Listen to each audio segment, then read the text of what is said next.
Hello everyone, আসসালামু আলাইকুম। It's me Ruhan Islam. Welcome to the my another new video. তো guys, আজকের ভিডিওটা হচ্ছে, আজকে যেহেতু ঈদ, আমার যেহেতু দুইটা ছোট বোন রয়েছে এবং তাদেরকে নিয়েই আজকে আমি ঘুরতে গেলাম।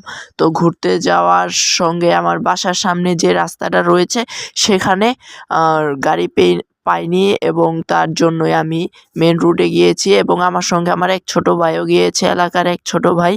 তাকে আমি আগে আগে পাঠিয়ে দিয়েছি যেন সে গাড়িটাকে নিয়ে আসে এবং সে গাড়িটাকে নিয়ে আসছে। আমরা রিকশায় উঠে পড়েছি, আমি এবং আমার বোন, আমার ছোট ভাই, আমার এলাকায় সেই ছোট ভাই, এবং আমরা যাচ্ছি। তো গাড়ির ভিতরে অনেক বাতাস ছিল, আপনারা দেখে বুঝতে পারবেন যে অনেক ঠান্ডা লাগছিল। আর আরেকটা কথা, আমরা চারজন তো যাচ্ছি, কোথায় যাচ্ছি? তো আমরা যাচ্ছি আমার জামালপুর শহরের ঐতিহাসিক একটি স্পট। সেই স্পটের নাম হচ্ছে ফৌজদারি। আপনারা যারা জামালপুর শহরে থাকেন, ভিডিওটা দেখলে আপনারা